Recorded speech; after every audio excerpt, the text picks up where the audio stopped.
Vous pensez connaître les westerns? Détrompez-vous. Oubliez les cow-boys impeccables et les fusillades glamour. Ces films déchirent le mythe hollywoodien pour révéler la véritable rudesse de la frontière américaine. Chaque film de ce classement a été méticuleusement conçu.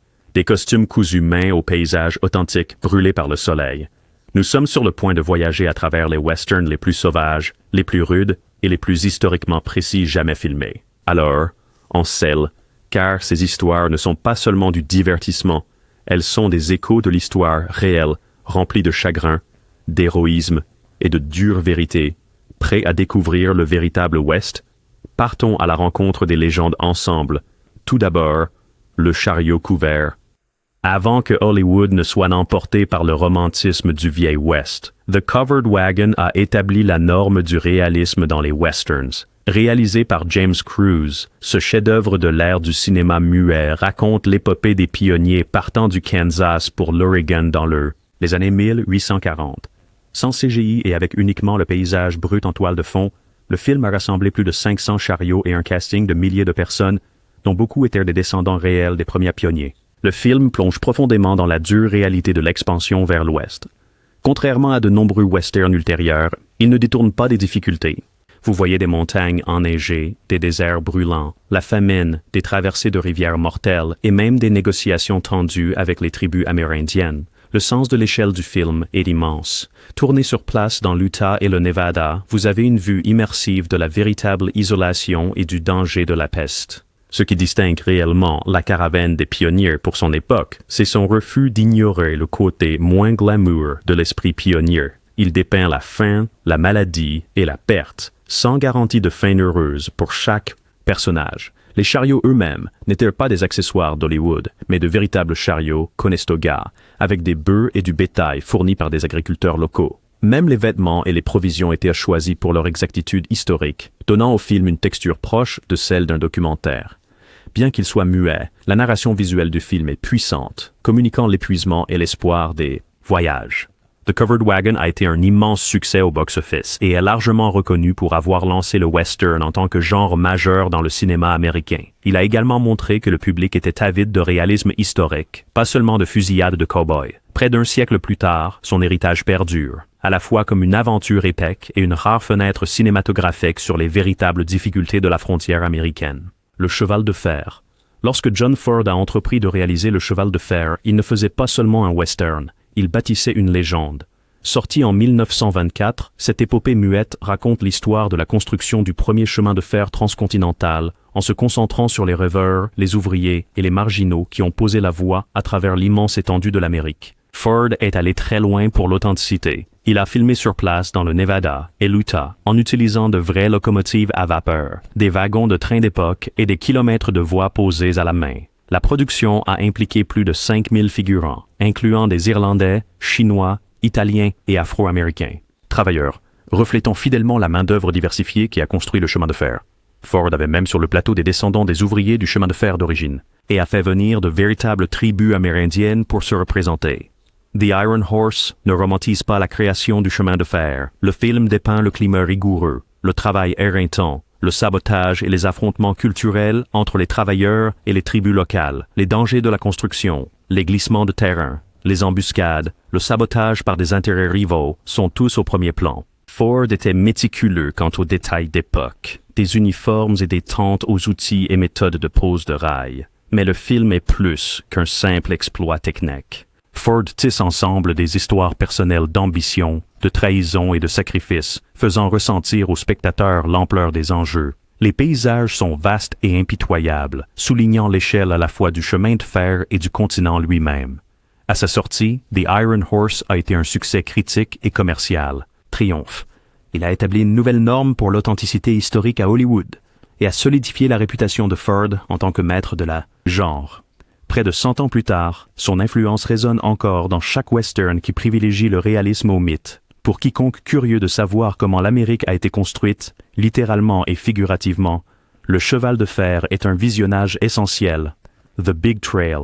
Bien avant que John Wayne ne devienne un nom familier, il était la jeune vedette de The Big Trail, un western sonore ambitieux qui visait à capturer l'ampleur et les luttes de la migration vers l'Ouest. Réalisé par Raoul Walsh et sorti en 1930. Ce film était une merveille technique pour son époque et un risque financier que Hollywood n'oserait plus prendre pendant des décennies. Le Grand Chemin suit un convoi de chariots traversant les plaines, montagnes et déserts en route vers l'Oregon. Ce qui distingue ce film des autres premiers westerns, c'est son dévouement obsessionnel au réalisme. La production a employé plus de 1400 chevaux, 185 chariots authentiques et 700 figurants amérindiens issus de 5 différentes nations. Walsh a filmé à travers 5 États, capturant l'immensité et la variété du paysage américain avec une clarté à couper le souffle. John Wayne, dans son premier rôle principal, jouait Breck Coleman, un jeune trappeur guidant les migrants. Sa performance naturaliste, ainsi que les costumes et accessoires fidèles à l'époque des acteurs, donnaient au film une authenticité que peu de films de l'époque égalèrent.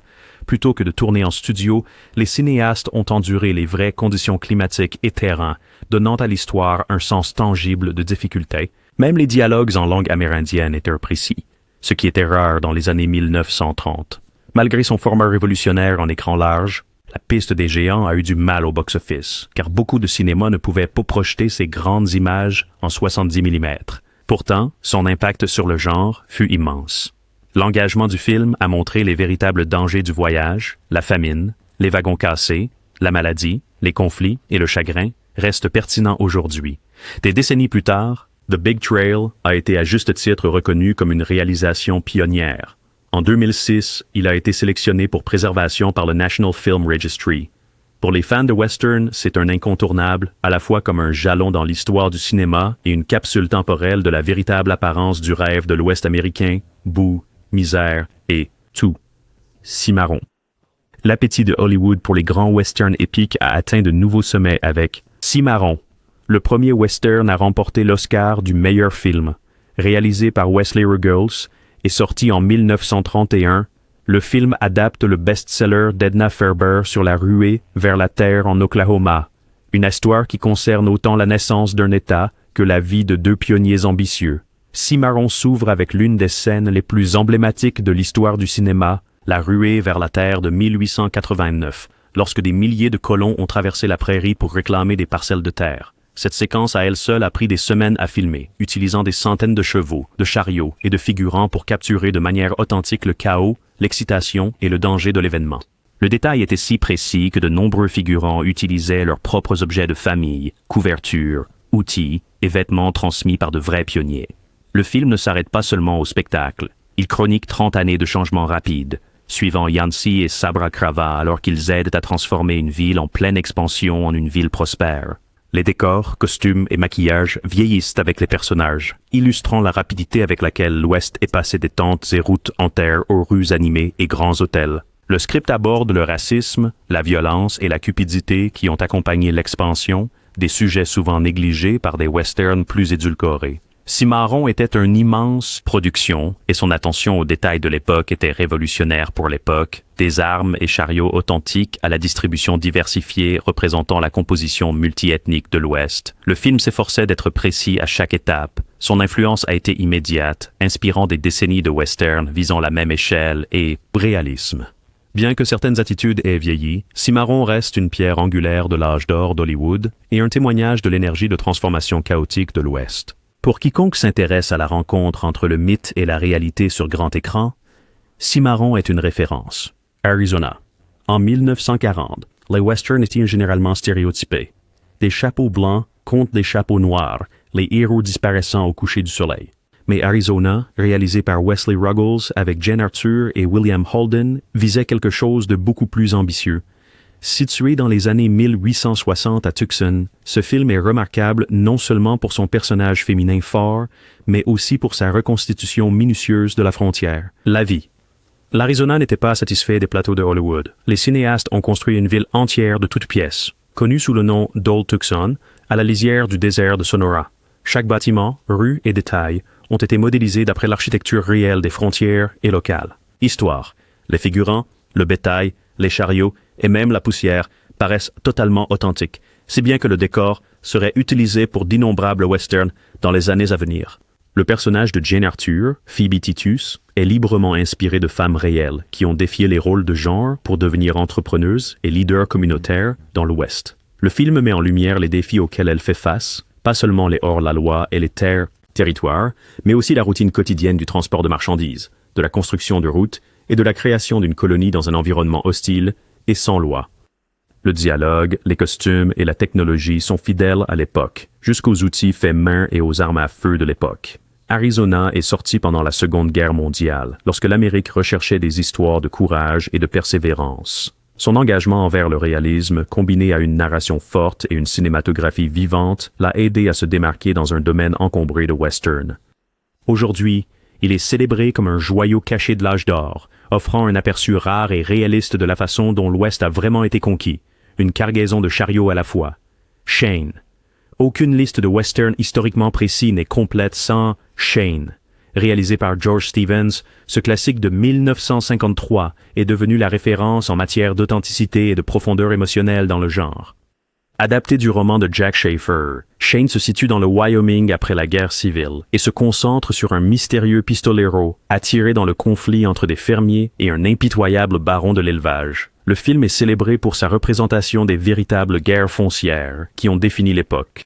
Les colons, essayant de se tailler une vie sous le Homestead Act, se heurtent aux éleveurs désespérés de maintenir les zones de pâturage ouvertes pour leur bétail. Shane évite de raconter une histoire simpliste de bien contre mal. Au lieu de cela, chaque personnage possède de la profondeur et des motivations. Les éleveurs ne sont pas des méchants de dessins animés, mais des personnes confrontées à la fin de leur mode de vie.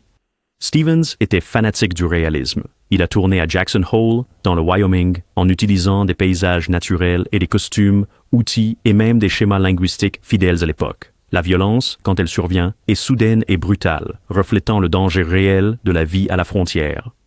Célèbre pour sa chorégraphie révolutionnaire de fusillade, Stevens a utilisé des fils cachés pour tirer les acteurs en arrière lorsqu'ils étaient touchés, rendant la violence brutale et choquante. Jean Arthur, qui joue le rôle principal féminin, est sorti de sa retraite pour le film, ajoutant du poids à une distribution comprenant Alan Ladd, Van Eflin et Jack Palance. Chaque performance semble vécue, ancrée dans la poussière et le désespoir de l'époque. Shane a été un succès critique et commercial, influençant des générations de cinéastes, de Clint Eastwood à Quentin Tarantino. Il reste une référence pour quiconque veut voir le véritable cœur du vieux Ouest. Désordonné, moral et inoubliable, comment l'Ouest a été conquis. S'il n'y a jamais eu un film qui a essayé de montrer toute l'étendue de l'histoire du western américain, c'est L'Homme des Vallées perdues. Sorti en 1962 et réalisé par une équipe de stars, Henry Hathaway, John Ford, George Marshall, cette épopée utilise le procédé innovant cinérama pour raconter les histoires interconnectées de plusieurs générations, de 1839 à 1889. La production était énorme, filmée à travers 5 États avec une distribution de milliers de personnes, y compris des légendes comme James Stewart, John Wayne, Henry Fonda et Debbie Reynolds. Chaque décor, costume et accessoires a été conçu pour être historiquement exact, qu'il s'agisse d'un bateau à aube sur le Mississippi, d'un champ de bataille de la guerre de sécession ou d'une ville en plein essor sans loi dans l'Ouest. Les cinéastes ont engagé des historiens pour consulter sur chaque aspect, des armes à la construction ferroviaire, garantissant que rien ne semblait déplacé. L'un des plus grands atouts du film est la façon dont il lie les événements majeurs, la ruée vers l'or, la construction des chemins de fer, le déplacement des Amérindiens, et la fermeture de la frontière à travers les yeux des gens ordinaires. Le récit tentaculaire ne passe pas sous silence les difficultés, les trahisons et les zones grises morales qui définissaient l'époque. De véritables tribus amérindiennes ont participé au tournage, apportant de l'authenticité aux scènes de bataille à grande échelle. La conquête de l'Ouest fut un énorme succès au box-office et le deuxième film le plus rentable de 1963. Son héritage ne réside pas seulement dans sa taille, mais dans son engagement à montrer que l'Ouest n'a pas été construit par des tireurs solitaires ou des hors-la-loi. Il a été construit par des familles, des travailleurs et des rêveurs, un mile difficile à la fois. Pour les spectateurs d'aujourd'hui, il reste un voyage visuellement époustouflant et émotionnellement résonnant à travers le siècle le plus transformateur de l'Amérique. Le grand silence. Quand la plupart des gens pensent au western spaghetti, ils imaginent une violence stylisée et des envolées fantastiques. Mais The Great Silence, réalisé par Sergio Corbucci en 1968, est un rare exemple qui va dans la direction opposée, vers un réalisme sombre et brut qui est aussi obsédant qu'inoubliable. Situé dans les montagnes enneigées de l'Utah durant les années 1890, le film se concentre sur un pistolero muet, engagé pour défendre les hors-la-loi et les colons persécutés contre les chasseurs de primes impitoyables. Corbucci abandonne le soleil, désert de ses pères italiens pour des paysages glacés dans une histoire qui parle autant de survie que de fusillade.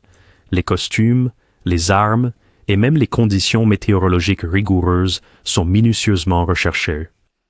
Le Grand Silence se distingue par sa façon de capturer l'illégalité de l'Amérique après la guerre de sécession, surtout dans les villes frontalières éloignées.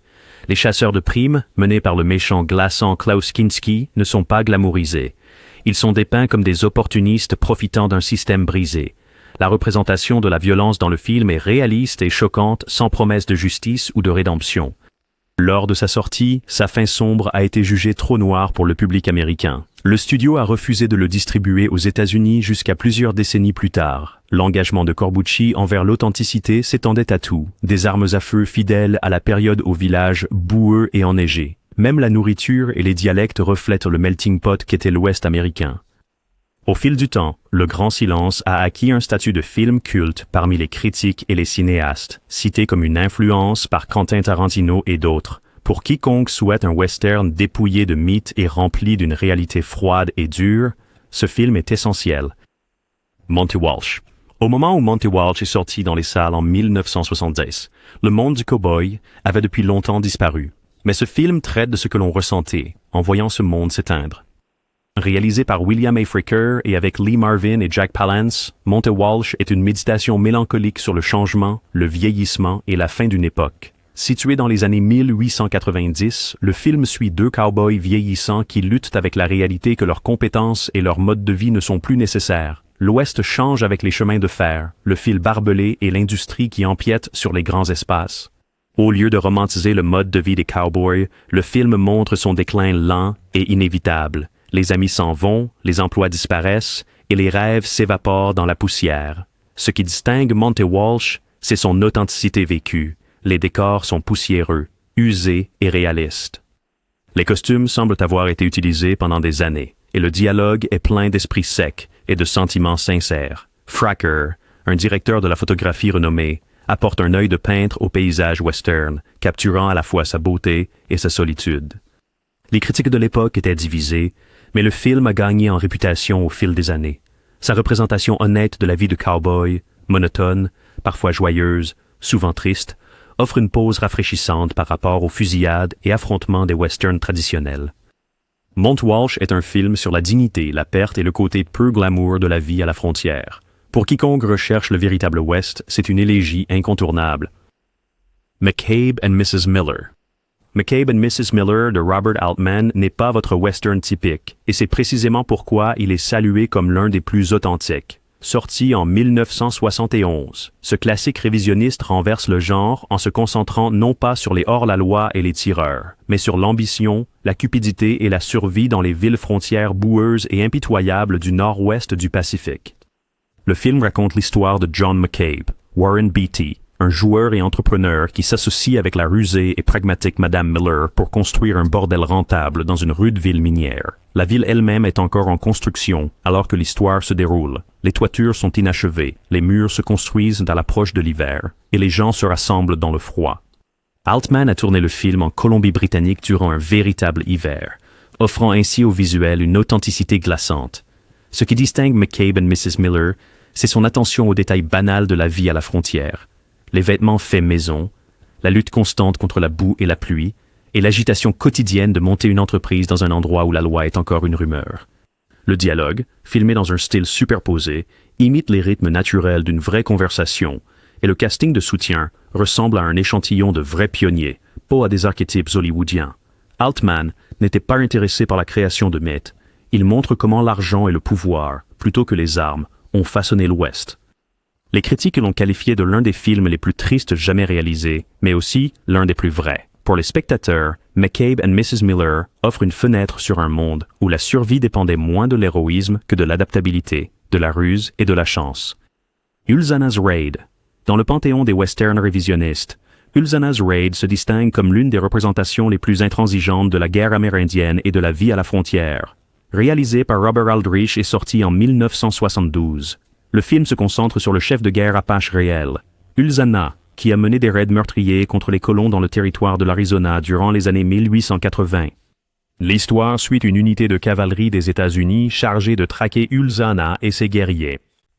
Plutôt que de tomber dans les stéréotypes, le film présente à la fois les Apaches et les soldats comme complexes, stratégiques et brutalement réalistes. Burt Lancaster joue un officier de cavalerie aguerri qui connaît la futilité et l'horreur du combat à la frontière, tandis que le jeune lieutenant de Bruce Davison apporte un idéalisme naïf à un monde qui le détruit. Ce qui rend Elzana's Raid remarquable, c'est son refus de romantiser l'un ou l'autre camp. La violence est soudaine et dévastatrice, et les motivations des Apaches et de la cavalerie sont dépeintes avec nuance. Aldrich a travaillé avec des consultants Apaches pour assurer l'exactitude des costumes, des tactiques et des traditions représentées.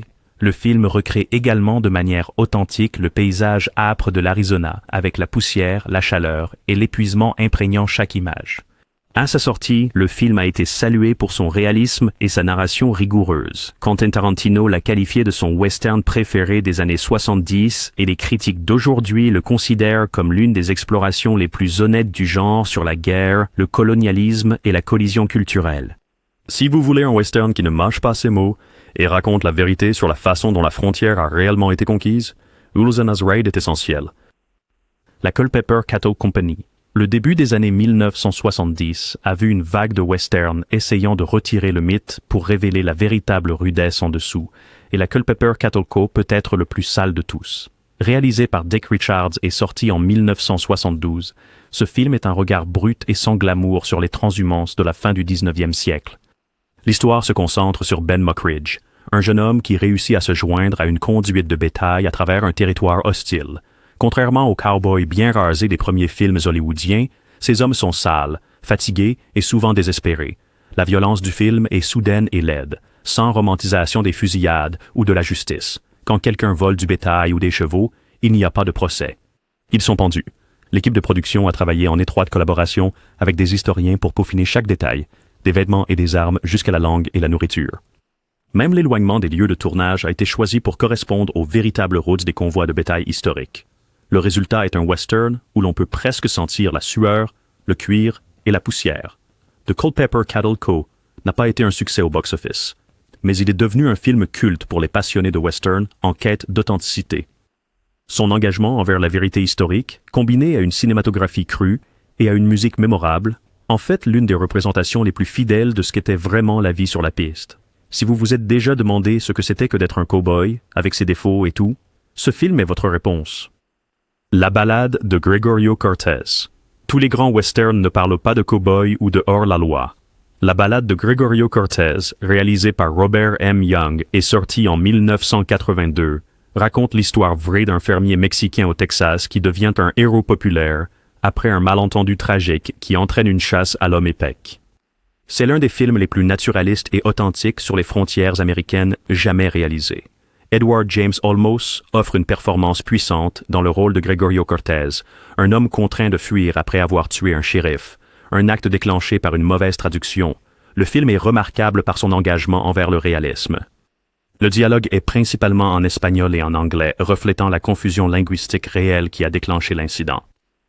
Le film recrée méticuleusement le cadre de 1901, des vêtements et des armes aux villes poussiéreuses et brûlées par le soleil du sud du Texas. The Ballad of Gregorio Cortés est presque documentaire dans son approche. Le système judiciaire, les préjugés raciaux et les difficultés rencontrées par les Américains d'origine mexicaine sont dépeints avec une honnêteté implacable. Il n'y a pas de violence stylisée, ni de démonstration héroïque, juste la lenteur de la survie et de l'injustice.